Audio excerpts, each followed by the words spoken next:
हाँ, तो आप लोग का होली का जो खुमारी है थोड़ा थोड़ा उतर गया होगा, कुछ तो उतार दिया गया होगा एग्ज़ाम के रूटीन और नोटिस से एक तरह से जो है।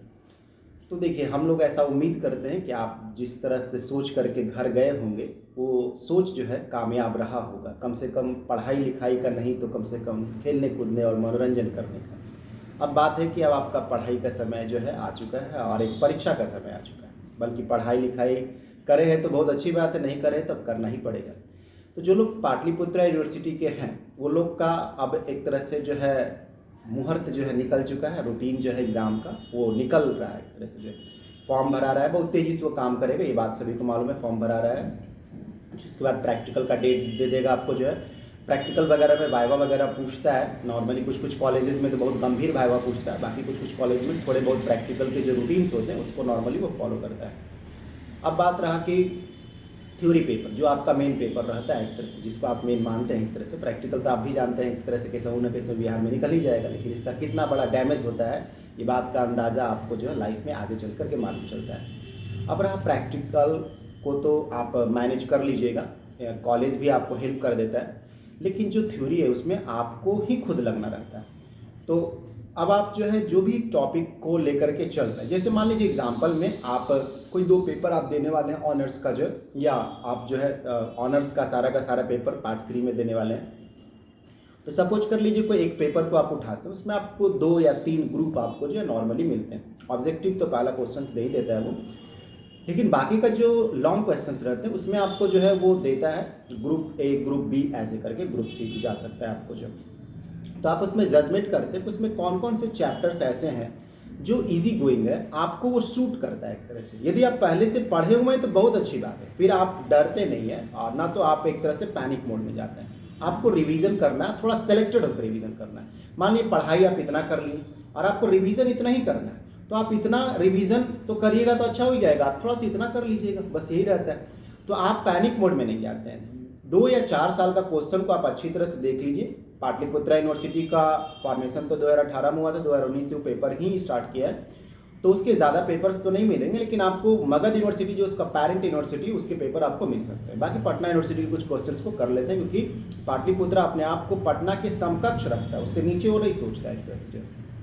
दूसरी बात ये रहा कि जो लोग नहीं पढ़ाई की अच्छा से, फेल तो होना नहीं चाहिएगा, बल्कि आप ही सबसे ज़्यादा जो पढ़ाई नहीं किया वही फेल होना नहीं चाहते। बड़ा अजीब सा ये कंट्राडिक्टरी बात है एक तरह से। बिना पढ़े हुए सोचते हैं कि फर्स्ट डिवीजन ले आए एक तरह से जो। कुछ लोग तो मन में सोचते भी रहते हैं कि टॉप अप कर जाता है तो ज़्यादा अच्छा रहता, सारा पापे धुल जाता मेरा जो।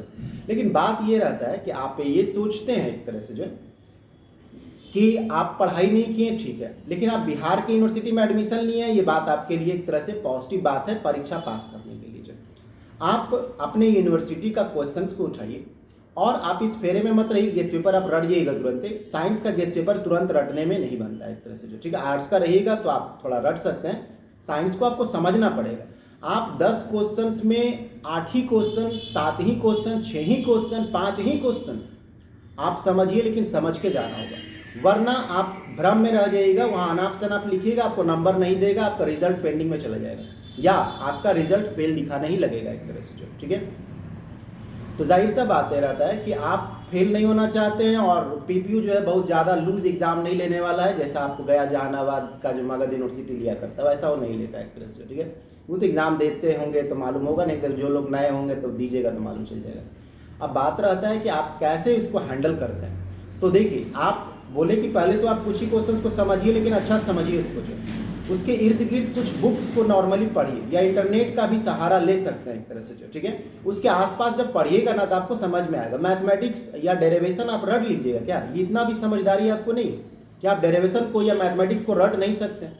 क्वेश्चन ठीक है उसी में से आएगा, लेकिन आप रट सकते हैं क्या उसको, नहीं रट सकते हैं। सच्चाई से देखिए तो कुछ लाइनें रटिएगा तो सही कहलाएगा क्या। आर्ट्स का पेपर थोड़ी ना है कि 4-5 लाइन सही लिख दीजिएगा तो चलो उसका, आप गलत स्टार्ट करिएगा, बीच में फंसिएगा, गलत करिएगा तो रिजल्ट नहीं आएंगे। कुछ के कुछ अनाप शनाप लिखिएगा, एग्जामिनर समझ जाता है, आप ही नहीं समझ जाइएगा। मान लीजिए कोई 9वां 10वां का डेरिवेशन में गलती किया हुआ तो आप नहीं समझ जाते हैं कि मिस्टेक किया, और आपको क्या लगता है उसका नंबर क्या मिलना चाहिए, अनुपाती रहता है, नहीं, सीधे सांप सीढ़ी वाला बात। अच्छा से बना दिए तो सीढ़ी की तरह ऊपर, और जहां गलत कर दिए सीधे सांप की तरह नीचे चलेंगे जो, ठीक है। ये सिचुएशन रहता है।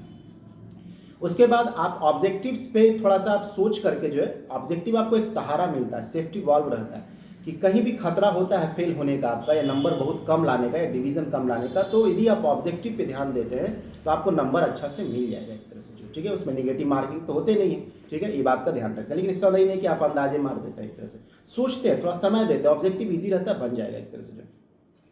और जो भी क्वेश्चंस का जवाब आप दे रहे हैं उसके बारे में जो भी आपको पता है उसको ढंग से प्रस्तुतिकरण जो है, खास करके शुरुआती दौर का, और इंड भी बहुत अच्छा होना चाहिए, क्योंकि लोगों का अधिकतर साइकोलॉजी रहता है शुरुआती चीज़ों को देखना और इंड को देखना, ठीक है। बीच का चीज़ें वही देखते हैं जिसको लाइन बाय लाइन सब देखना है एक तरह से जो। लेकिन ऐसे जो है नॉर्मल साइकोलॉजी शुरू का और लास्ट का देखना होता है, इन दोनों हिस्सों पे आप ज़्यादा ध्यान देते हैं एक तरह से जो, ठीक है। और अब आप अच्छा से पढ़ाई करना स्टार्ट करते हैं, अच्छा अच्छा तो सब बोलता है, लेकिन करना कैसे ये हम कुछ बताएं हम आपको जो। उसके बाद आप एक अलग नोट्स बनाइए जिसमें आप सिर्फ और सिर्फ यूनिवर्सिटी को ही टैकल करने के लिए नोट्स रहना चाहिए आपका जो, ठीक है। सिर्फ गेस्ट पेपर उठा करके रीडिंग मार लेना, वो चीज़ें आपके दिमाग में नहीं रहेगी। गेस्ट पेपर में बहुत सारे मिस्टेक रहते हैं, जब अच्छा से पढ़िएगा तब आपको ज़्यादा समझ में आएगा। कलम से ले करके डेराइव करते हैं, किसी तरह का डाउट रहता है तो अपने सीनियर्स वगैरह या यूट्यूब वगैरह से या कहीं से भी आप उसको मदद लेते हैं, या टेक्स्ट बुक जो रहता है, टेक्स्ट बुक वगैरह, जैसे मान लीजिए इस तरह का ये मैथमेटिकल फिजिक्स का आपको रखा हुआ है, तो टेक्स्ट बुक वगैरह को आप नॉर्मली जो है मदद लिया करते, उससे थोड़ा पढ़ते हैं। बेईमानी साइंस में बहुत ज़्यादा नहीं चलता, इतना तो समझदारी है ना आपके पास, कि भी नहीं है एक तरह से। आर्ट्स के हैं तो थोड़ा रट जाइए, थोड़ा समझ भी लीजिएगा जल्दी जल्दी, इसमें लिटरेचर टाइप का लिखना रहता है ना। लेकिन साइंस में तो डेराइव करना रहता है, प्रूफ करना रहता है, एक्सपेरिमेंट जिसको आप कभी किए नहीं और उसको एक्सप्लेन करना होगा, तो आप ही सोचिए अपने अंतरात्मा से, ठीक है, कि क्या होना चाहिए एक तरह से। तो ये सब बातें आपके सामने रहा करेगा। बीच बीच में हम और भी टॉपिक पे हम जानकारी देते रहेंगे।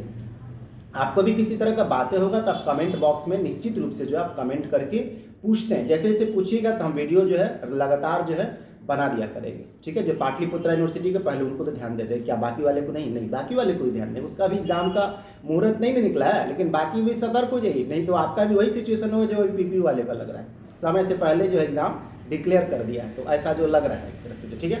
तो मिलते हैं हम लोग जो है, और जो भी बातें रहता है कमेंट बॉक्स में थोड़ा सा टाइप ही मार दीजिएगा, तो क्या दिक्कत है।